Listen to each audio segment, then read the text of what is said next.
Hola a todos, mi nombre es Johanny Cuencas Arzuri. En esta oportunidad vamos a trabajar con registros, variables y constantes. Son elementos centrales ya que se maneja en los primeros pasos, ¿no? Antes de incursionar a la programación acá en ensamblador, ¿no? Me refiero a cómo podemos representar las constantes, cómo podemos asignar constantes a registros, cómo podemos definir variables de memoria. ¿Ok? Es lo que vamos a ir conociendo en la presente sesión. Bien, entonces podemos ir comentando sobre el lenguaje ensamblador. Ya, básicamente el lenguaje ensamblador tiene dos elementos centrales, así puede resumirse, una que corresponde a las instrucciones y esto es un conjunto de opcode, me refiero a, son instrucciones, ya generalmente siglas, ya de acciones que se van a hacer, ya abreviaciones, no de la palabra en inglés, ¿no? Y los correspondientes operandos, ¿no? Las instrucciones. Y algo que va a permitir organizar el código, ya sea respecto a la ubicación de los programas o a variables definidas en las memorias, ¿ya? Son las directivas. Entonces, en un lenguaje ensamblador se va a ver esto, ¿no? Básicamente, instrucciones y directivas. Dentro de las directivas podemos ver, hablando de cómo tiene que organizar la memoria, ¿ya? Se puede ver los siguientes componentes, ¿ya? Primeramente, CSEC es el segmento de código, ¿ya? Y esta directiva marca el inicio del segmento de código, ¿sí? Esto que va asociada a la memoria flash, ¿ya? Luego está el DC que hace referencia al segmento de datos, ¿no? Entonces, uno puede definir ya las variables en este segmento, ¿no? Que va a estar asociada con la memoria, con la RAM estática, ¿no? Ese RAM, ¿ya? Y si uno quisiera trabajar con datos en los cuales ya uno quisiera mantener la información, ya sin importar si se corta o no la energía, entonces sería utilizar ese que permitiría el inicio en el segmento de la memoria EEPROM, ¿ya? ¿Ok?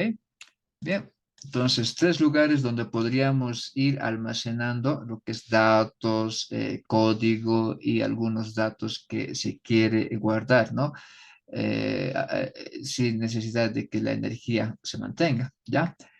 Bien, acá en este ejemplo que nos muestra el profesor Santiago, ¿no? Lo describe en su texto ATML P328, ¿ya?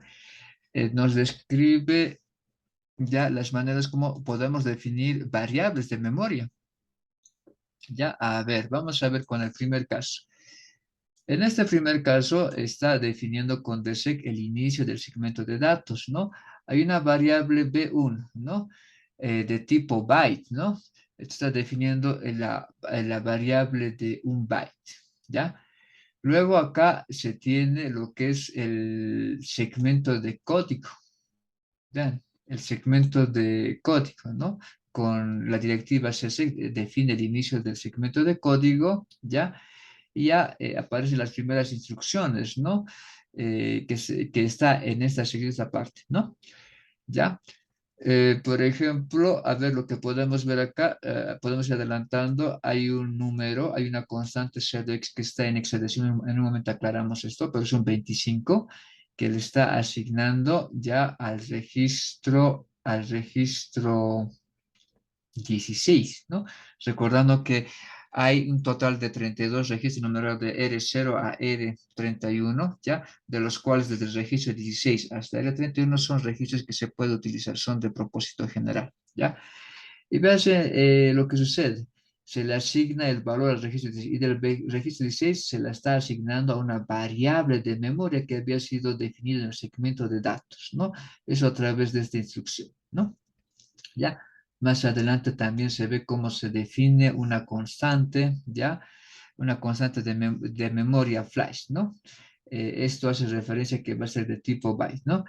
Y más abajo, tal vez podemos resaltar esto con otro color, indicando un ejemplo de cómo definimos una variable en la memoria EEPROM, ¿no? Lo que hace inicialmente es definir el inicio del segmento en la memoria EEPROM, que sería e.exec, ya se define la variable EEVAR1, ¿no? De tipo byte, ¿no? Es la variable de memoria en la EEPROM. Ahora sí, vamos aclarando los tipos de cómo definimos estas constantes, ¿no? Puede definirse de tres maneras. En formato hexadecimal ya está lo que llega a ser 0x. Ya, eso indica de que está en hexadecimal. Por ejemplo, este 2f es un número de dos dígitos, pero en formato hexadecimal. En binario colocamos 0b, ¿ya? Y, por ejemplo, este mismo número puede expresarse el 2 como 00010 y el f como 1111, ¿no? Si no colocamos 0x ni 0b, ya entonces se asume que el número está en decimal, ¿ya? En el presente caso, estos números corresponden a la misma magnitud, ¿no? 47. O sea, 47 en binario es esto, ¿no? Y 47 en hexadecimal es 2f, ¿ya? Sobre los puertos de entrada y salida. Básicamente el microcontrolador, como se comentó, ya tiene tres puertos, el puerto B, C, D, ¿no? B de, que son de 8 bits, y C de 7 bits, ¿no? Entonces, podemos ir manipulando esto a través de estos registros principales. Por ejemplo, acá tenemos el registro de configuración, el Data Direction Register, ¿no? Por ejemplo, DDRX, X puede ser B, C, D. Por ejemplo, si es B sería DDRB. Estaríamos configurando el puerto B. Por una configuración así va a ser un puerto de entrada o de salida, ¿no? Por ejemplo, si colocamos 0, a ese registro de 8 bits, entonces estaría configurando como entrada. En otro caso, estaríamos configurando como salida de datos, ¿no?